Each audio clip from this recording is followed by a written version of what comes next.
Hello student, very good morning. I hope you are fine. आपके अपने YouTube channel expert classes by Manju ma'am में स्वागत एवं अभिनंदन है।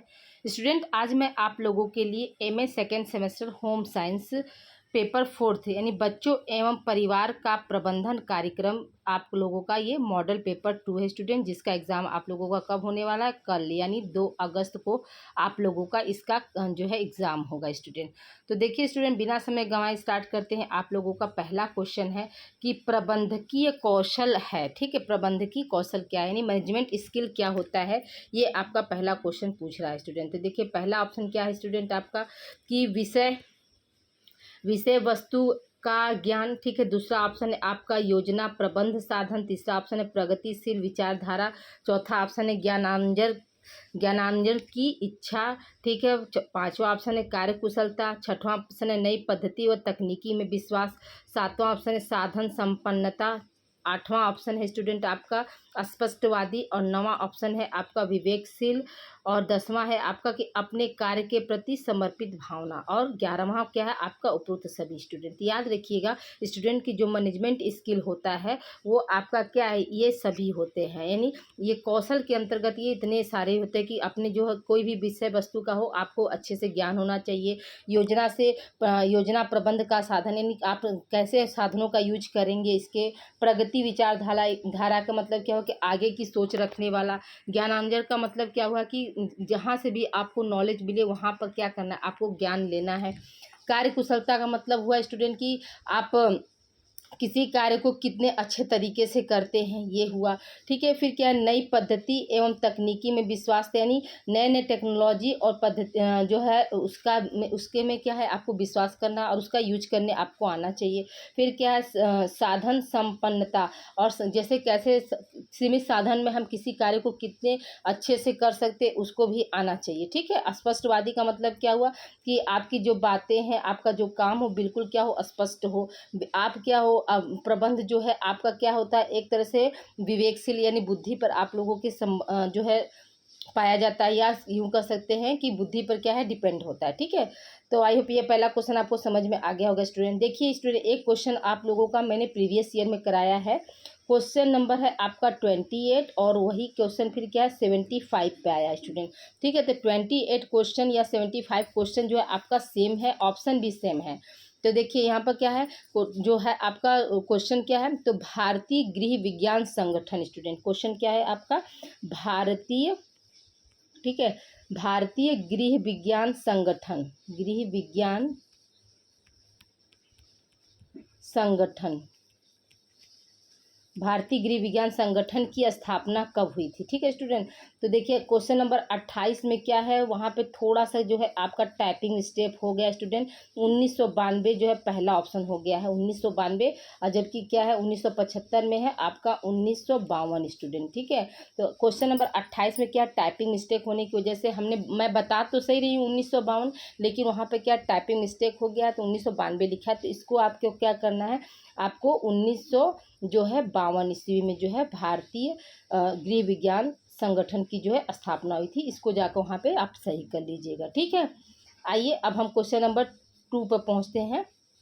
देखिए यहाँ पे क्या है, योजना प्रबंध साधन के भाग हैं, ठीक है। योजना प्रबंध साधन के क्या क्या भाग होते हैं, ये क्वेश्चन आपको पूछ रहा है स्टूडेंट। तो पहला क्या है देख रेख करना। दूसरा ऑप्शन है मूल्यांकन। तीसरा ऑप्शन है विश्लेषण। चौथा ऑप्शन है डिजाइन। पांचवा ऑप्शन है विकास। छठवां ऑप्शन है स्टूडेंट आपका लागू करना।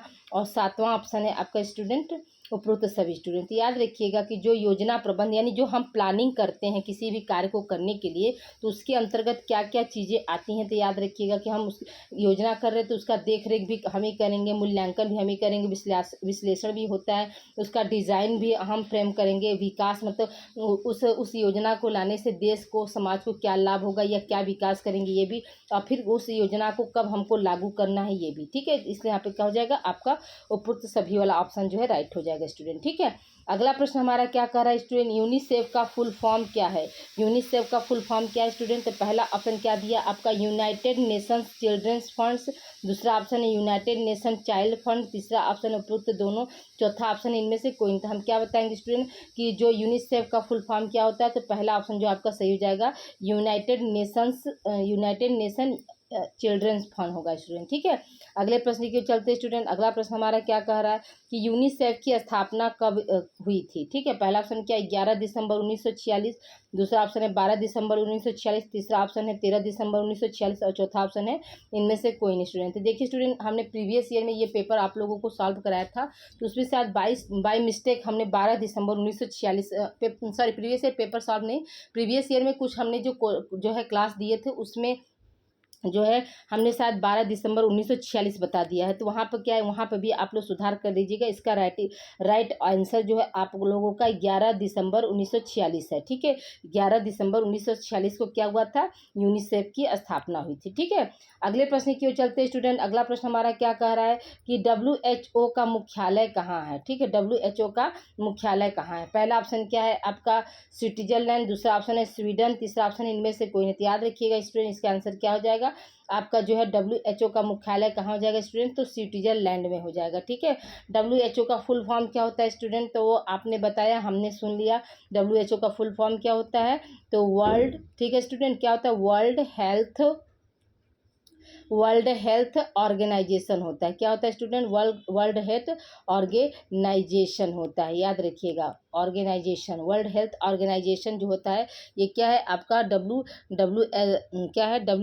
का फुल फॉर्म होता है स्टूडेंट। ठीक है, स्पेलिंग गलत हो गया यहाँ पे, देखिए ORGANIZETION। ठीक है, ऑर्गेनाइजेशन। ओके, यहाँ पर सही। अब फिर क्या है, विश्व स्वास्थ्य दिवस हम कब मनाते हैं स्टूडेंट, तो याद रखिएगा कि 7 अप्रैल को मनाते हैं। WHO की जो है स्थापना कब हुई थी स्टूडेंट, याद रखिएगा कि 7 अप्रैल। ठीक है, 7 अप्रैल को जो है 7 अप्रैल 1948 को जो है WHO की स्थापना हुई थी। अगले प्रश्न क्यों चलते हैं स्टूडेंट। अगला प्रश्न हमारा क्या कह रहा है कि यूनिसेफ कैसी संस्था है। पहला ऑप्शन क्या है राष्ट्रीय, दूसरा ऑप्शन है अंतर्राष्ट्रीय, तीसरा ऑप्शन है गैर सरकारी, चौथा ऑप्शन इनमें से कोई नहीं। याद रखिए स्टूडेंट, यूनिसेफ जो है आपका कैसी, सॉरी इसका आंसर जो है ये गलत आंसर है। यूनिसेफ जो है कैसी संस्था है स्टूडेंट, आपका अंतर्राष्ट्रीय संस्था है। ठीक है, यानी सेकेंड ऑप्शन जो है इसका राइट हो जाएगा। अगले प्रश्न क्यों चलते हैं स्टूडेंट। अगला प्रश्न हमारा क्या कह रहा है, देखिए अगला प्रश्न हमारा क्या कर रहा है स्टूडेंट कि यूनिसेफ का मुख्य उद्देश्य क्या है। पहला ऑप्शन क्या है स्टूडेंट आपका आर्थिक सहायता एवं सहयोग, दूसरा ऑप्शन है मातृ एवं शिशु के निवारण, तीसरा ऑप्शन है उपरोक्त दोनों। स्टूडेंट यहाँ पे क्या हो जाएगा आपका थर्ड ऑप्शन जो है यहाँ पे सही हो जाएगा स्टूडेंट कि यूनिसेफ का जो है मुख्य उद्देश्य क्या है, आर्थिक सहायता एवं सहयोग होता है। और मातृ एवं शिशु के निवारण का मतलब हुआ कि जो है माता और शिशु से संबंधित जो भी हेल्थ संबंधित समस्याएं हैं उसका क्या करना, निवारण करना। ठीक है स्टूडेंट, अगले प्रश्न की ओर चलते हैं स्टूडेंट। अगला प्रश्न हमारा क्या कह रहा है, क्वेश्चन नंबर 8 देखिए। यूनिसेफ ने भारत में, ठीक है अगला क्वेश्चन है आपका, यूनिसेफ ने भारत में अपना कार्य किस वर्ष प्रारंभ किया। ठीक है, तो यहाँ पर पहला ऑप्शन क्या दिया स्टूडेंट आपका 1949, दूसरा ऑप्शन 1950, तीसरा ऑप्शन 1951 और चौथा ऑप्शन 1952। स्टूडेंट याद रखिएगा कि इसे आंसर क्या हो जाएगा आपका, यूनिसेफ ने भारत में अपना कार्य जो है कब जो है प्रारंभ किया था स्टूडेंट, तो 1949 ईस्वी में जो है प्रारंभ किया था। अगले प्रश्न की ओर चलते हैं स्टूडेंट। अगला प्रश्न हमारा क्या कह रहा है कि यूनिसेफ के कार्य हैं, यानी कौन कौन से कार्य जो यूनिसेफ के अंतर्गत आते हैं। पहला ऑप्शन क्या स्टूडेंट आपका शिशु पोषण एवं स्वास्थ्य, दूसरा ऑप्शन है आपका बाल विकास व जीवटता, तीसरा ऑप्शन है परिवार एवं शिशु कल्याण, चौथा ऑप्शन है आपातकालीन सहायता, पांचवा है शिक्षा व जल स्वच्छता, छठवां है आपका प्राथमिक स्वास्थ्य शिक्षा संरक्षण और सातवां क्या हो जाएगा स्टूडेंट आपका उपरोक्त सभी हो जाएगा। ठीक है, कार्य देखिए स्टूडेंट सबका याद रखिएगा, यूनिसेफ का, ICDS का, ये सभी का जो फंक्शन है वो मोस्ट इम्पॉर्टेंट है। अगले प्रश्न की ओर चलते हैं स्टूडेंट। अगला प्रश्न हमारा क्या कह रहा है कि EPI कार्यक्रम किस संस्था के तहत कार्य करता है। पहला ऑप्शन क्या है स्टूडेंट WHO, दूसरा ऑप्शन है केयर, तीसरा ऑप्शन है UNO और चौथा ऑप्शन है यूनिसेफ। स्टूडेंट याद रखिएगा कि जो EPI है, EPI जो है वो कार्यक्रम जो है किस संस्था के तहत कार्य करता है, तो याद रखिएगा कि WHO के तहत जो है वो कार्य करता है। ठीक है, अगले प्रश्न की ओर चलते स्टूडेंट। अगला प्रश्न हमने क्या है हमारा EPI का फुल फॉर्म क्या है। तो पहला ऑप्शन क्या है स्टूडेंट एक्सपेंडेड प्रोग्राम इन इम्यूनाइजेशन, इसको हिंदी में हम क्या बोलते हैं, विस्तृत प्रतिरक्षण कार्यक्रम। और तीसरा ऑप्शन क्या, उपरोक्त दोनों। और चौथा ऑप्शन क्या है, इनमें से कोई नहीं। स्टूडेंट याद रखिएगा कि यहाँ पे क्या हो जाएगा, आपका थर्ड ऑप्शन जो है यहाँ पे सही हो जाएगा कि उपरोक्त दोनों, एक्सपेंडेड प्रोग्राम इन इम्यूनाइजेशन, और ये इसको हिंदी में हम क्या बोलते हैं, विस्तृत प्रतिरक्षण कार्यक्रम। ये आपका क्या, बोथ इज राइट। ओके, अगले प्रश्न की ओर चलते हैं स्टूडेंट। अगला प्रश्न हमारा क्या कह रहा है कि भारतीय गृह विज्ञान संगठन की स्थापना कब हुई थी। ठीक है, भारतीय गृह विज्ञान संगठन की स्थापना कब हुई थी। पहला ऑप्शन क्या है, 1955, दूसरा ऑप्शन है 1958, तीसरा ऑप्शन है 1956, चौथा ऑप्शन है इनमें से कोई नहीं। स्टूडेंट देखिए यहाँ पे क्या हो जाएगा, आपका इनमें से कोई नहीं वाला ऑप्शन हो जाएगा स्टूडेंट। क्यों, क्योंकि अभी हमने आपको बताया कि जो भारतीय गृह विज्ञान संगठन जो है उसकी स्थापना कब हुई स्टूडेंट, तो आपका 1952 है, जो कि आपका बुक का आंसर है। ठीक है, अगले प्रश्न की ओर चलते हैं स्टूडेंट। अगला प्रश्न हमारा क्या कह रहा है, आयोडीन की कमी से होने वाले रोग हैं। पहला ऑप्शन क्या है, शारीरिक अवरुद्धता, दूसरा ऑप्शन है मानसिक रुकावट, तीसरा ऑप्शन है महिलाओं में गर्भपात, चौथा ऑप्शन है उपरोक्त सभी। स्टूडेंट तो याद रखिएगा कि जो आयोडीन की कमी से कौन कौन सी रोग होते हैं स्टूडेंट, तो पहला ऑप्शन क्या हो जाएगा, आपका जो है उपरोक्त सभी हो जाएगा। मतलब शारीरिक विकास भी, शारीरिक अवरुद्धता का मतलब क्या हुआ स्टूडेंट, कि शारीरिक विकास का रुक जाना। ठीक है, दूसरा क्या है, मानसिक रुकावट, तो यानी हम सभी जानते हैं कि आयोडीन की जब कमी हो जाती है तो कोई भी जो बालक है वो क्या है, आयोडीन की कमी से क्या होता है, वो मानसिक रूप से क्या होता है, जो मंद बुद्धि वाला बालक बन जाता है। ठीक है, और आयोडीन की कमी से क्या है, महिलाओं में जो है गर्भपात होने की भी संभावना जो होती है वो क्या है, बढ़ जाती है स्टूडेंट। ठीक है, अगले प्रश्न की ओर चलते हैं स्टूडेंट। अगला प्रश्न हमारा क्या कर रहा है, निप्सिड की स्थापना हुई थी। निप्सिड की स्थापना कब हुई थी, क्वेश्चन आपका ये है। तो पहला ऑप्शन क्या है, 4 जुलाई 1975, दूसरा ऑप्शन है 4 जुलाई 1949, तीसरा ऑप्शन है 4 जुलाई 1976, और चौथा ऑप्शन है 28 फरवरी 1966। देखिए स्टूडेंट, ये आपका क्या है, सीरीज का क्वेश्चन है। ठीक है, श्योर सीरीज का ये क्वेश्चन है, जिसमें क्या है, आंसर आपका गलत दिया हुआ है। और यहाँ पे क्या आंसर हो जाएगा आपका, 28 फरवरी 1966 ईस्वी को जो है निप्सिड की स्थापना हुई, न कि क्या है आपका 4 जुलाई 1975। ये गलत है, ये रॉन्ग आंसर है स्टूडेंट। ठीक है, अगले प्रश्न की ओर चलते हैं स्टूडेंट। अगला प्रश्न हमारा क्या कह रहा है कि प्रौढ़ अवस्था की विशेषताएं होती हैं। प्रौढ़ अवस्था में क्या क्या विशेषताएं पाई जाती है, क्वेश्चन आपको ये पूछ रहा है। प्रौढ़ अवस्था सुव्यवस्थित अवस्था के रूप में है, दूसरा ऑप्शन क्या, उपलब्धियों की आयु होती है, तीसरा ऑप्शन क्या स्टूडेंट, संतान उत्पत्ति की अवस्था है, चौथा है आपका संवेगात्मक तनाव की अवस्था है, पांचवा क्या है आपका पुरुष सभी। स्टूडेंट तो देखिए यहाँ पर क्या दिया है कि विशेषताएं क्या है, प्रौढ़ अवस्था जो है सुव्यवस्थित अवस्था के रूप में होती है। तो ये भी बात सही कि हर कार्य को क्या करते हैं, एक मतलब एक व्यवस्थित रूप दिया जाता है। ठीक है, उपलब्धियों उनकी आयु का मतलब क्या हुआ स्टूडेंट, कि जो एक प्रौढ़ होता है, जैसे मान लीजिए प्रौढ़ावस्था में मैं भी हूँ, तो अभी उपलब्धियाँ क्या होती है, जैसे कि आपको PhD की डिग्री, कोई जॉब मिल गया, मतलब क्या है, बहुत सारे आप अपने लाइफ में बहुत प्रगति की है, बहुत सारे उपाधियों से आप नवाजे गए। तो ये क्या है, यही आपका क्या उपलब्धता के अंतर्गत आता है। फिर क्या, संतानोत्पत्ति की अवस्था, इसी एज में क्या होता है, बहुत से लोग जैसे शादी करते हैं तो उन बच्चों की जो है, मतलब बच्चों को जन्म देते हैं, माने पेरेंट्स बनते हैं। फिर क्या, संवेगात्मक तनाव की अवस्था, यानी मान कर चलिए कि उनके जीवन में स्थिरता नहीं है, कार्य से सेटिस्फाई नहीं है, और मान लीजिए कोई इकोनॉमिकली प्रॉब्लम हो गई, तो उस समय भी क्या होता है, वो व्यक्ति जो है वो तनाव से गुजरने लगता है। इसलिए यहाँ पे क्या हो जाएगा, आपका उपरोक्त सभी वाला ऑप्शन जो है सही हो जाएगा स्टूडेंट। ठीक है, अगले प्रश्न की ओर चलते हैं स्टूडेंट। अगला प्रश्न हमारा क्या कह रहा है कि अवस्था को कितने भागों में बांटा जा सकता है। पहला ऑप्शन क्या, आरंभिक प्रौढ़ावस्था, दूसरा है मध्यकाल, तीसरा है उत्तर प्रौढ़ावस्था। ठीक है, चौथा है आपका सभी। तो स्टूडेंट याद रखिएगा कि यहाँ पर क्या हो जाएगा, आपका उपरोक्त सभी वाला जो आंसर है, यानी ये चौथा ऑप्शन जो है आपका सही हो जाएगा। ठीक है, अगले प्रश्न की ओर चलते हैं स्टूडेंट। अगला प्रश्न हमारा क्या कह रहा है, किशोरावस्था में सामाजिक विकास की विशेषताएं हैं। पहला ऑप्शन क्या स्टूडेंट, सामाजिक परिपक्वता, दूसरा ऑप्शन सामाजिक अनुरूपता, तीसरा ऑप्शन है सामाजिक रुचियों का विकास, चौथा है मित्रता, पांचवा है समूह का सदस्य होना, छठवां है पारिवारिक संबंध, और सातवां है नेतृत्व, और आठवां क्या उपरोक्त सभी। स्टूडेंट याद रखिएगा कि जो किशोरावस्था की जो सामाजिक विशेषताएं क्या क्या होती है स्टूडेंट, ये सभी हैं। ठीक है,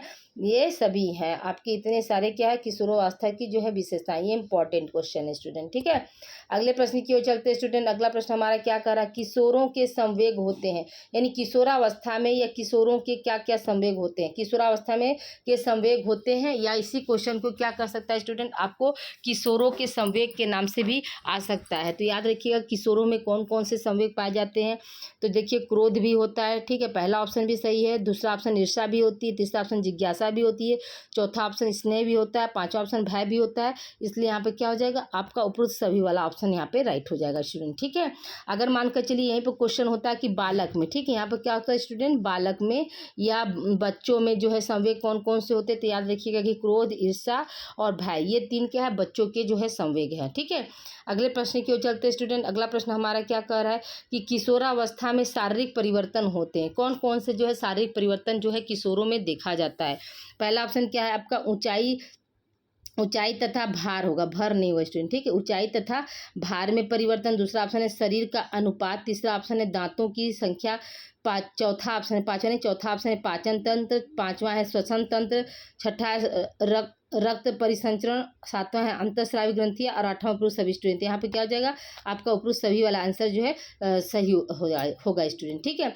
अगले प्रश्न की ओर चलते स्टूडेंट। अगला प्रश्न हमारा क्या कह रहा है कि किस वृद्धावस्था में व्यक्ति की किस अवस्था में परिवर्तन होता है, ठीक है, यानी वृद्धावस्था का जो व्यक्ति है उसमें किस अवस्था में क्या क्या परिवर्तन होगा ये पूछ रहा है। पहला ऑप्शन क्या है, शारीरिक जो है परिवर्तन होगा। दूसरा ऑप्शन क्या, मानसिक परिवर्तन होगा। तीसरा क्या, उपरोक्त दोनों। चौथा ऑप्शन इनमें से कोई स्टूडेंट। याद रखिएगा यहाँ पे क्या हो जाएगा स्टूडेंट, आपका उपरोक्त दोनों हो जाएगा, ठीक है, थर्ड ऑप्शन सही हो जाएगा। अगले प्रश्न की ओर चलते स्टूडेंट। अगला प्रश्न हमारा क्या कह रहा है कि ग्राम सेविका हेतु किनके संबंध में प्रशिक्षण दिए जाते हैं? जो ग्राम सेविका होती हैं उनको जैसे प्रशिक्षण का जो कार्य किया जाता है स्टूडेंट, तो किस टॉपिक पर, किस विषय से संबंधित उनको जो है प्रशिक्षण दिया जाता है? क्वेश्चन आपका ये पूछ रहे हैं। पहला ऑप्शन क्या है आपका, मातृ स्वास्थ्य। दूसरा ऑप्शन है बाल विकास। तीसरा ऑप्शन है क्या, पोषण। चौथा ऑप्शन क्या, उपरोक्त सभी स्टूडेंट। तो इसका आंसर क्या हो जाएगा, आपका उपरोक्त सभी वाला जो ऑप्शन जो है यहाँ पे सही हो जाएगा स्टूडेंट, ठीक है। अगले प्रश्न की ओर बढ़ते स्टूडेंट। अगला प्रश्न हमारा क्या कह रहा है कि समेकित बाल विकास सेवा कब चलाई गई थी? समेकित बाल सेवा यानी किसको पूछा स्टूडेंट, ICDS को बोल रहा है। ICDS को हम हिंदी में क्या बोलते हैं, समेकित बाल विकास सेवा बोलते हैं स्टूडेंट। तो ये पूछा है कि ये योजना जो है कब लाई गई या कब बनाई गई थी? याद रखिएगा, आपको बार बार बता रहे हैं, ये तो एकदम आप लोगों को एकदम रट गया होगा स्टूडेंट कि 2 अक्टूबर 1975 ईस्वी को क्या ICDS की स्थापना हुई या ICDS को चलाया गया था, ठीक है। अगले प्रश्न की ओर चलते स्टूडेंट। अगला प्रश्न हमारा क्या कह रहा है कि प्रौढ़ावस्था में, ठीक है, प्रौढ़ावस्था में ग्रहण किया गया पोषण किस अवस्था में नींव की भांति कार्य करता है? पहला ऑप्शन क्या, वयस्कावस्था। दूसरा ऑप्शन है किशोरावस्था। तीसरा ऑप्शन बाल्यावस्था और चौथा ऑप्शन इनमें से कोई नहीं। याद रखिए तो ये दोनों ऑप्शन तो ऑलरेडी आपके गलत हो जाएंगे। यहाँ पर क्या होगा, वयस्कावस्था होगा, यानी एक वयस्क अवस्था की तरफ क्या होता है, नींव रखता है, ठीक है। अगले प्रश्न की ओर चलते स्टूडेंट। अगला प्रश्न हमारा क्या कर रहा है कि विकास की गति सर्वाधिक तीव्र होती है? किस अवस्था में जो है विकास की गति सर्वाधिक तीव्र होती है? ये क्वेश्चन आपका पूछ रहा है स्टूडेंट। पहला ऑप्शन क्या दिया, किशोरावस्था। दूसरा ऑप्शन है गर्भा। तीसरा ऑप्शन है आपका, यहाँ पर गलत हो गया स्टूडेंट, ठीक है, प्रौढ़ावस्था को तो फ्राइड अवस्था आ गया, फिर वृद्धावस्था। तो याद रखिएगा जो विकास की तीव्र गति कहाँ होती है स्टूडेंट, तो आपका गर्भावस्था में होती है, ठीक है। अगले प्रश्न की ओर चलते स्टूडेंट। अगला प्रश्न हमारा क्या कह रहा है, देखिए ये भी मोस्ट इंपॉर्टेंट है, ये आपके एग्जाम में आ सकता है कि गर्भावस्था से, ठीक है, 2 सप्ताह तक की अवस्था क्या कहलाती है? बीजावस्था, गर्भ से शिशु की अवस्था, उपरोक्त दोनों, इनमें से कोई नहीं। तो याद रखिएगा कि जो गर्भावस्था से 2 सप्ताह की अवस्था जो है वो क्या कहलाती है स्टूडेंट, आपका जो है बीजावस्था, यानी 2 सप्ताह यानी 14 दिनों की क्या है स्टूडेंट, 14 दिन की जो अवस्था होती है प्रेगनेंसी की, तो उसको हम क्या कहते हैं, तो उसको हम बीजावस्था कहते हैं, ठीक है। अगले प्रश्न की ओर चलते हैं स्टूडेंट। अगला प्रश्न हमारा क्या कह रहा है कि विटामिन डी का स्रोत है सूर्य का प्रकाश, माता का दूध, गाय का दूध, उपरोक्त सभी स्टूडेंट। तो याद रखिएगा विटामिन डी का स्रोत क्या है, आपका सूर्य का प्रकाश है स्टूडेंट, ठीक है। अगले प्रश्न की ओर चलते हैं स्टूडेंट। अगला प्रश्न हमारा क्या कह रहा है, पूर्ण अवधि में पैदा, ठीक है, पूर्ण अवधि में पैदा होने वाले शिशु का वजन होता है? पहला ऑप्शन क्या है आपका 3.2 kg। दूसरा ऑप्शन 1.2 किलोग्राम या केजी। 2.5 kg, 5.2 kg student. याद रखिएगा कि पूर्ण अवधि यानी पूरे 9 महीने पूरे होने पर जो है एक शिशु का वजन कितना होता है स्टूडेंट? याद रखिएगा कि एक स्वस्थ बच्चा जो है आपका जो है 3.2 kg का, या यूँ कह सकते हैं कि 3.5 नहीं होगा, 3.2 kg का जो है होता है, ठीक है।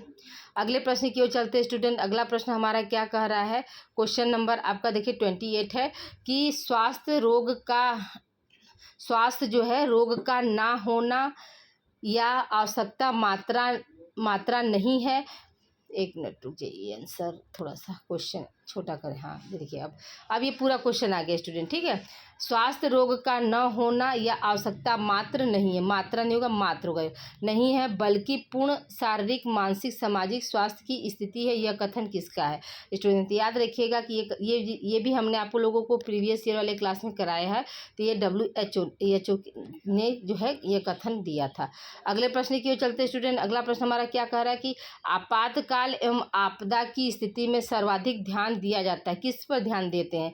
पहला ऑप्शन क्या, बच्चों के टीकाकरण पर, दूसरा ऑप्शन है महिलाओं पर, तीसरा ऑप्शन है वृद्धों पर, और चौथा ऑप्शन इनमें से मानसिक स्वास्थ्य पर। स्टूडेंट याद रखिएगा कि यहाँ पे क्या हो जाएगा, आपातकाल और आपदा के समय जो है आपका मतलब सर्वाधिक जो ध्यान कब रखा जाता है? तो याद रखिएगा कि बच्चों के टीकाकरण पर रखते हैं। ठीक है, अगले प्रश्न की ओर चलते स्टूडेंट। अगला प्रश्न हमारा क्या कह रहा है, दांतों से संबंधित प्रमुख रोग हैं। ठीक है, दांतों से संबंधित प्रमुख रोग कौन कौन से हैं? तो पहला ऑप्शन क्या है आपका पायरिया, दूसरा ऑप्शन है अल्सर, तीसरा ऑप्शन उपरोक्त दोनों, और चौथा ऑप्शन है इनमें से कोई नहीं। याद रखिएगा स्टूडेंट, इसका आंसर क्या हो जाएगा, आपका दांतों से संबंधित रोग को हम क्या बोलते हैं, पायरिया।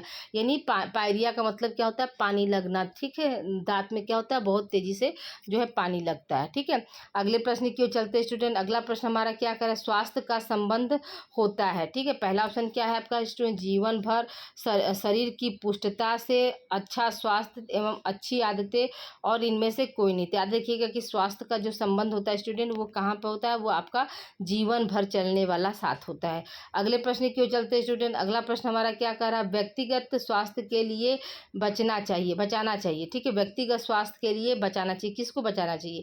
एक्सरसाइज से बचाना चाहिए हमें अपना व्यक्तिगत स्वास्थ्य, या विश्राम से बचाना चाहिए, या मनोरंजन से, या मादक द्रव्य पदार्थों के सेवन से। स्टूडेंट याद रखिएगा कि इसका आंसर क्या हो जाएगा, आपका फोर्थ ऑप्शन जो यहाँ पे सही हो जाएगा कि मादक द्रव्य पदार्थों के सेवन से क्या है, अपने व्यक्तिगत स्वास्थ्य को बचाना चाहिए। अगले प्रश्न की ओर चलते स्टूडेंट। अगला प्रश्न हमारा क्या कह रहा है कि शारीरिक थकान के निवारण का सर्वोत्तम उपाय है, क्या है स्टूडेंट? याद रखिएगा सर्वोत्तम उपाय क्या होता है, आपका नींद होता है। ठीक है, पहला ऑप्शन सही हो जाएगा। अगले प्रश्न की ओर चलते स्टूडेंट। अगला प्रश्न हमारा क्या कह रहा है, स्वास्थ्य मनोरंजन में सुधार होता है। ठीक है, स्वास्थ्य मनोरंजन में सुधार होता है। पहला ऑप्शन क्या है, मानसिक स्वास्थ्य में, दूसरा ऑप्शन है व्यवहार में, तीसरा ऑप्शन है पाचन शक्ति, इसमें और चौथा ऑप्शन है इनमें से कोई नहीं। तो याद रखिएगा स्टूडेंट, इसका आंसर क्या हो जाएगा, आपका मानसिक स्वास्थ्य हो जाएगा, यानी फर्स्ट ऑप्शन सही हो जाएगा। अगले प्रश्न की ओर चलते स्टूडेंट। अगला प्रश्न हमारा क्या कह रहा है कि स्वास्थ्य एवं मनोरंजन परिणाम है, जबकि शारीरिक स्वास्थ्य संबंधित क्रियाएं साधन है। यह कथन किसका है, अरस्तु का, स्वामी विवेकानंद जी का, गांधी जी का, इनमें से कोई नहीं। स्टूडेंट याद रखिएगा कि इसका आंसर क्या हो जाएगा, आपका स्वामी विवेकानंद जी का यह कथन है। ठीक है, अगले प्रश्न की ओर चलते हैं स्टूडेंट। अगला प्रश्न हमारा क्या कह रहा है कि स्वास्थ्य शिक्षा ब्यूरो की स्थापना किस सन में की गई? ठीक है, या किस वर्ष भी आ सकता है, किस वर्ष में की गई? तो पहला ऑप्शन क्या है, 1956, 1957, 1952, 1962। स्टूडेंट यहाँ पे क्या हो जाएगा, आपका फर्स्ट ऑप्शन सही हो जाएगा 1956। स्टूडेंट अगले प्रश्न की ओर चलते हैं स्टूडेंट। अगला प्रश्न हमारा क्या कह रहा है, BCG का टीका कब देना चाहिए? स्टूडेंट तो देखिए आपके सीरीज में जो इसका भी आंसर जो है गलत दिया है स्टूडेंट, कि BCG का टीका या तो जन्म के तुरंत बाद होता है या 28 दिन के भीतर दिया जाता है, इसलिए यहाँ पे क्या हो जाएगा, आपका थर्ड ऑप्शन सही हो जाएगा। और आपके जो सीरीज में दिया है 3 से 4 महीने के भीतर, तो ये क्या, ये आपका रॉन्ग आंसर है। ठीक है, अगले प्रश्न की ओर चलते हैं स्टूडेंट। अगला प्रश्न हमारा क्या कह रहा है कि राष्ट्रीय जन सहयोग एवं बाल विकास संगठन की स्थापना कब हुई थी, जिसको हम निश्चित कर रहे हैं। तो अभी आपको हमने बताया कि 28 फरवरी 1966 ईस्वी को हुई थी। अगले प्रश्न की ओर बढ़ते स्टूडेंट। अगला प्रश्न हमारा क्या कर रहा है, प्राथमिक स्वास्थ्य केंद्र की अवधारणा प्रस्तुत किया किसने किया था? स्टूडेंट की जो उन्होंने प्राथमिक स्वास्थ्य केंद्र की अवधारणा जो है किसके द्वारा दिया गया था? तो याद रखिएगा पहला ऑप्शन क्या आपका भोर समिति 1943, भोर समिति 1944, भोर समिति जो है केंद्र सरकार, और इनमें से कोई नहीं। स्टूडेंट याद रखिएगा ये भी आपका आंसर जो है सीरीज में गलत दिया है स्टूडेंट, वहाँ पे क्या है आपका शायद 1945 या 1946 लिखा है। ठीक है, तो याद रखिए this is a wrong answer. Right answer क्या होगा स्टूडेंट आपका, कि भोर समिति ने मतलब 1943 ईस्वी में प्राथमिक स्वास्थ्य केंद्र की अवधारणा को क्या किया था स्टूडेंट, प्रस्तुत किया था, यानी लोगों के सामने जो है रखा था। अगले प्रश्न की ओर चलते स्टूडेंट। अगला प्रश्न हमारा क्या कह रहा है कि गर्भवती की देखभाल गृह सेवा द्वारा हो या संस्था द्वारा हो, उसकी देखभाल के समय निम्न में से किन बातों का ध्यान रखना चाहिए। ठीक है, यानी गर्भवती जो महिला है उसका जो मतलब एक तरह से मान कर चलिए, चाहे घर में उसका सेवा सत्कार हो रहा हो या बाहर हो रहा हो या किसी संस्था में आप करा रहे हो, तो उसके लिए हमें क्या ध्यान रखना चाहिए। पहला ऑप्शन क्या है आपका पोषण, दूसरा ऑप्शन है शारीरिक श्रम, तीसरा ऑप्शन है यौन संबंध और चौथा ऑप्शन है उपरोक्त सभी स्टूडेंट। यहाँ पर क्या हो जाएगा आपका उपरोक्त सभी हो जाएगा। उसका हम पोषण का भी ध्यान रखेंगे, शारीरिक श्रम की वो आवश्यकता से अधिक काम तो नहीं कर रही है, और सेक्स यौन संबंध का मतलब क्या हुआ कि पति से जैसे संबंध बनाना। ठीक है, तो ये सब बातों का क्या होता है गर्भावस्था के दौरान जो है ध्यान रखना चाहिए। ठीक है, अगले प्रश्न की ओर चलते हैं स्टूडेंट। अगला प्रश्न हमारा क्या कह रहा है कि बालक के सामाजिक विकास में संपूर्ण भूमिका होती है। किसकी भूमिका होती है, परिवार की, विद्यालय की, समाज की, उपरोक्त सभी स्टूडेंट। याद रखिएगा इसका आंसर क्या हो जाएगा आपका उपरोक्त सभी हो जाएगा स्टूडेंट। ठीक है, अगले प्रश्न की ओर चलते हैं स्टूडेंट। अगला प्रश्न हमारा क्या कह रहा है कि ICDS में कार्य होता है 6 वर्ष के बच्चों की पोषण, ठीक है, गर्भवती महिलाओं की देखभाल, स्तनपान कराने वाली माताओं की देखभाल और उपरोक्त सभी स्टूडेंट। इसका आंसर क्या हो जाएगा आपका उपरोक्त सभी वाला जो है आंसर आपका सही हो जाएगा। ठीक है, अगले प्रश्न की ओर चलते हैं स्टूडेंट। अगला प्रश्न हमारा क्या कह रहा है कि क्रैश कार्यक्रम का उद्देश्य है। क्रैश कार्यक्रम का क्या उद्देश्य होता है, क्वेश्चन आपका ये पूछ रहा है। बीमार माताओं की देखरेख, ठीक है, बीमार माताओं के बच्चों की देखरेख, बीमार बच्चों की देखरेख, इनमें से कोई नहीं स्टूडेंट। इसका आंसर आपका जो है सेकंड ऑप्शन सही हो जाएगा, बीमार माताओं के बच्चों की देखरेख स्टूडेंट। ठीक है, अगले प्रश्न की ओर चलते हैं स्टूडेंट। अगला प्रश्न हमारा क्या कर रहा है किशोरावस्था की प्रमुख समस्याएं हैं। पहला ऑप्शन क्या है वजन बढ़ाने में, दूसरा ऑप्शन शिक्षा में, तीसरा ऑप्शन समायोजन में, चौथा ऑप्शन है अच्छे परीक्षा परिणाम देने में। तो स्टूडेंट यहाँ पर क्या हो जाएगा आपका मुख्य समस्या में कौन सा हो जाएगा स्टूडेंट आपका समायोजन की समस्या हो जाएगी। क्या होता है स्टूडेंट आपका समायोजन की जो है समस्या होती है। ठीक है, अगले प्रश्न की ओर चलते हैं स्टूडेंट। अगला प्रश्न हमारा क्या कह रहा है स्फूर्ति अवस्था कहलाती है। स्फूर्ति अवस्था किसको हम कहते हैं स्टूडेंट, तो देखिए यहाँ पे क्या है बाल्यावस्था को, दूसरा ऑप्शन किशोरावस्था, तीसरा ऑप्शन है प्रौढ़ावस्था, चौथा ऑप्शन है वृद्धावस्था। तो देखिए स्टूडेंट स्फूर्ति अवस्था जो है किसको कहते हैं, तो याद रखिएगा कि आपकी जो बाल्यावस्था है उसको हम कहते हैं। इस एज में आप देखते हैं ना बच्चे जो होते हैं छोटे छोटे बच्चे को क्या है फुदुक फुदुक के मतलब चिड़ियों जैसा काम करते हैं। अगर कोई घर पे आया दूर से खेत क्यारी से आता है तो आप देखेंगे अपने दादा दादी को क्या करते हो फटाक से पानी लेके जाते हैं, आधा पानी गिराते हुए आधा पानी, और जाते जाते क्या होता है दादा के पास क्या होता है थोड़ा सा पानी बच जाता है, लेकिन फिर भी क्या होता है दादा दादी या घर का कोई भी मेंबर क्या है उनकी इस एक्टिविटी को देख कर मुस्कुराता है,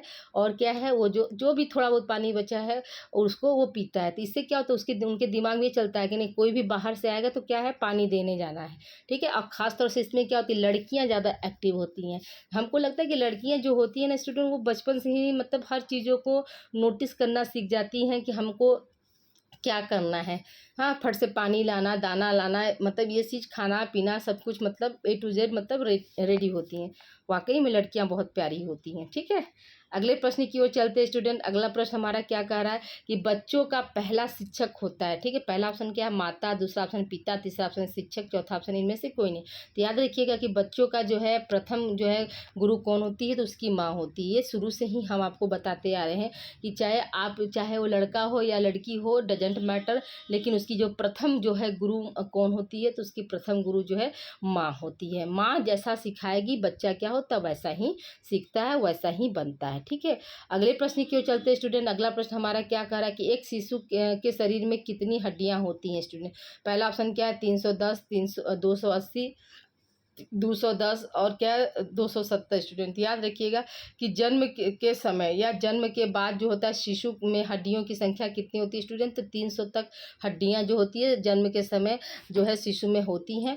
अब यहाँ पर क्या 300 तो आंसर दिया नहीं, इसलिए आपका क्या हो जाएगा आपका 310 जो है यही आपका राइट आंसर हो जाएगा। ये भी प्रीवियस ईयर का ही क्वेश्चन है स्टूडेंट। अगले प्रश्न की ओर चलते हैं स्टूडेंट। अगला प्रश्न हमारा क्या कह रहा है कि निम्नलिखित में से कौन सी गति वृद्धि व विकास की स्थिति होती है। ठीक है, पहला ऑप्शन क्या शैशवावस्था, बाल्यावस्था, किशोरावस्था, उपरोक्त सभी स्टूडेंट। तो क्या बोल रहा है स्टूडेंट कि गति वृद्धि और विकास की अवस्था। तो देखिए आपका शैशवावस्था में भी होता है, बाल्यावस्था में भी होता है, किशोरावस्था में भी होता है वृद्धि और विकास। ठीक है, तो यहाँ पर क्या हो जाएगा आपका आंसर जो है उपरोक्त सभी यानी ऑप्शन जो है 4 सही हो जाएगा स्टूडेंट। ठीक है, अगले प्रश्न की ओर चलते हैं स्टूडेंट। अगला प्रश्न हमारा क्या कह रहा है कि मातृ मृत्यु का प्रमुख कारण क्या है? पहला ऑप्शन क्या अशिक्षा, दूसरा ऑप्शन है गरीबी, तीसरा ऑप्शन है सामाजिक कुप्रथा, पांचवा सॉरी चौथा है आपका उपरोक्त सभी स्टूडेंट। यहाँ पे क्या हो जाएगा आपका उपरोक्त सभी वाला आंसर जो है सही हो जाएगा। मातृ मृत्यु का प्रमुख कारण क्या होता है? अशिक्षा भी होता है स्टूडेंट, ठीक है आपका। उसके बाद क्या है आपका गरीबी भी होता है, गरीबी भी होता है। गरीबी क्यों होता है स्टूडेंट? जैसे गरीबी है तो उस प्रेगनेंसी की अवस्था में जो है जितने भी पोषक तत्व होते हैं उसका क्या है वो सेवन नहीं कर पाएगी, यानी फल फ्रूट्स हुआ या दूध हुआ, मछली मांस अंडा, ये सब के लिए क्या है, ये सब के लिए पैसा चाहिए ना। एक प्रेग्नेंट लेडी को क्या है ये सारे आहार को अपने जो है भोजन में शामिल करना पड़ता है। तो अगर मान के चलिए सभी पोषक तत्व का अभाव रहेगा तब वो क्या होगा, वो ऑलरेडी एनीमिया से, जॉइंटिस से, इस सब से क्या होती है वो संक्रमित हो जाएगी या बीमार पड़ जाती है, जिसकी वजह से क्या होता है जन्म के उपरांत क्या होता है उसकी जो है मृत्यु हो जाती है। या कभी कभी क्या होता है ये केस भी देखा जाता है स्टूडेंट कि माँ और बच्चा नहीं जच्चा बच्चा दोनों की क्या हो जाती है मृत्यु हो जाती है। क्यों? क्योंकि उनको क्या है मतलब प्रेगनेंसी के दौरान जो है पोषक तत्वों को उनके आहार में शामिल नहीं किया गया, प्रॉपर मात्रा से मतलब नहीं मिला। इसकी वजह से क्या है माँ और बच्चे दोनों की क्या होती है डेथ हो जाती है। और इसका प्रमुख कारण क्या है आपका गरीबी है, ठीक है। फिर क्या सामाजिक कुप्रथा का मतलब है, तो पहले क्या था आज से 50 साल 40 साल पहले क्या था, जब कोई भी प्रेग्नेंट लेडी रहती थी तो एक कुप्रथा ये था कि उनसे क्या खूब मतलब दिन भर काम लेना। उनका दिमाग मतलब जो लेडीज़ थी वो सोचती थी कि नहीं अगर वो दिन भर काम करेगी तो उसका शरीर ढीला ढाला रहेगा, बच्चा जो है अच्छा सा होगा, उसको खाने पीने की भी उतनी जो है फैसिलिटी नहीं दिया जाता। तो ये क्या था, ये एक तरह से जो है कुप्रथा था। ज़्यादा खाएगी तो मतलब ज़्यादा बच्चा मोटा हो जाएगा तो नॉर्मल डिलीवरी नहीं हो पाएगी। तो सब क्या थी, ये सब बुराइयाँ ही न थी। तो इसलिए यहाँ पे क्या हो जाएगा उपरोक्त सभी हो जाएगा स्टूडेंट, ठीक है। अगले प्रश्न की ओर चलते हैं स्टूडेंट। अगला प्रश्न हमारा क्या कर रहा है, क्वेश्चन नंबर देखिए आपका क्या है 49 है स्टूडेंट, ठीक है। तो देखिए यहाँ पर अगला क्वेश्चन की तरफ हम बात करते हैं। मातृ मृत्यु दर भारत में सबसे अधिक किस राज्य में है स्टूडेंट? तो देखिए स्टूडेंट अभी तक तो आप लोग, मुझे उम्मीद है पूरा कि आप लोग सभी लोगों ने वीडियो को लाइक कर दिया होगा और एक दूसरे को क्या कर दिए होंगे, आप लोग शेयर भी कर दिए होंगे, ठीक है। तो देखिए स्टार्टिंग से अभी तक हमने आप लोगों को एक बार भी नहीं कहा कि वीडियो को आप लोग लाइक कीजिए, शेयर कीजिए। और जो बच्चे हमारे चैनल पर आज पहली बार ये वीडियो देख रहे हैं तो चैनल को सब्सक्राइब कर दें और बेल आइकन को ऑल नोटिफिकेशन वाला जो है बटन प्रेस कर देंगे। तो इससे क्या होगा उनको जो है मेरी आगे की जो है क्लासेस आसानी से मिल जाएगी स्टूडेंट। और याद रखिए स्टूडेंट जैसे ही आप लोगों का एग्ज़ाम यानी कल जो है आप लोगों का एग्ज़ाम ख़त्म हो जाएगा तो उसके बाद क्या होगा आप लोगों की मैं क्लासेस जो है थर्ड सेमेस्टर का मान के चलिए 25 अगस्त से जो है आप लोगों की जो है थर्ड सेमेस्टर की क्लास में लगाऊंगी स्टूडेंट। तो थर्ड सेमेस्टर में आप लोग याद रखिएगा कि जो थर्ड सेमेस्टर में आप लोगों का ऑब्जेक्टिव नहीं होगा। अब ऑब्जेक्टिव पेपर जो है आप लोगों का कब होगा स्टूडेंट, तो वो आप लोगों का फोर्थ सेमेस्टर में होगा। और अभी क्या है आप लोगों जैसे होम साइंस लिए होंगे तो आप लोगों का माइनर पेपर भी होगा स्टूडेंट। तो याद रखिएगा उसकी क्लास जो है आप लोगों को 7 और 8 अगस्त को दो आप लोगों को मैं मॉडल पेपर दे दूँगी, या 6, 7, 8 ये 3 दिन जो है आप लोगों को मॉडल पेपर मैं दे दूँगी जो जिनका जो है माइनर हिंदी है, ठीक है। अगर आप लोगों में से जो जिन्होंने हिंदी लिया होगा तो वो लोग बिल्कुल चिंता ना करें, उनकी माइनर की क्लास जो है मैं एकदम 101% आप लोगों को 6, 7, 8 ये तीन तारीख में 6, 7, 8 अगस्त में 3 मॉडल पेपर आप लोगों को 101% मैं दे दूँगी। और उसी से क्या होंगे आपके मैक्सिमम क्वेश्चन आएंगे स्टूडेंट। तो ये सब थोड़ी सी क्या थी आप लोगों की लिए जो है चैनल से संबंधित जो है जानकारी थी स्टूडेंट, ठीक है। तो आइए स्टूडेंट देखिए अब इस क्वेश्चन का आंसर क्या होगा। तो अभी हम आप लोगों को जैसे बताएं कि मातृ मृत्यु दर का मतलब क्या होता है, तो अभी आप लोगों को हमने बताया कि जन्म के उपरांत माँ का मौत हो जाना या जन्म से पहले क्या है माँ और बेटे दोनों की मौत हो जाए, तो ये सब क्या है आपका मातृ मृत्यु दर के अंतर्गत आता है। तो ये पूछ क्या रहा है स्टूडेंट कि भारत में सबसे अधिक जो है किस राज्य में होता है। तो पहला ऑप्शन क्या उत्तर प्रदेश, दूसरा ऑप्शन तमिलनाडु, तीसरा ऑप्शन आंध्र प्रदेश, चौथा ऑप्शन है बिहार स्टूडेंट। तो याद रखिएगा कि इसका आंसर क्या हो जाएगा आपका उत्तर प्रदेश हो जाएगा। अगले प्रश्न की ओर चलते स्टूडेंट। अगला प्रश्न हमारा क्या कह रहा है कि परिवार नियोजन के लिए सुझाव है। पहला ऑप्शन क्या है जनसंख्या शिक्षा, दूसरा ऑप्शन है कल्याण परिवार कल्याण साहित्य वितरण, तीसरा ऑप्शन है अतिरिक्त कर व्यवस्था और चौथा ऑप्शन है उपरोक्त सभी स्टूडेंट। यहाँ पे क्या हो जाएगा आपका उपरोक्त सब हो जाएगा, ठीक है। या आई होप आज की क्लास आप लोगों को अच्छी लगी होगी। तो प्लीज़ आप लोग वीडियो को जो है लाइक शेयर और चैनल को सब्सक्राइब करना ना भूलें स्टूडेंट। याद रखिएगा कि इसी चैनल पर आप लोगों का जो है प्रीवियस ईयर का पेपर भी हमने सॉल्व कराया है और कुछ जो जो है क्लास भी आप लोगों को हमने MCQ फॉर्म में दिया है। और अगर आपके पास समय है तो आप लोग जाकर प्रीवियस ईयर की जो है पेपर को ये सब आप लोग देख लीजिए। और अभी हो सकता है रात तक एक मॉडल पेपर और आप लोगों को मैं दे दूंगी। ओके, मिलते हैं हम अगली क्लास में। थैंक यू फॉर वॉचिंग और best of luck exam tomorrow. Okay student, अपना ध्यान रखिए और अच्छे से मन लगा कर पढ़िए।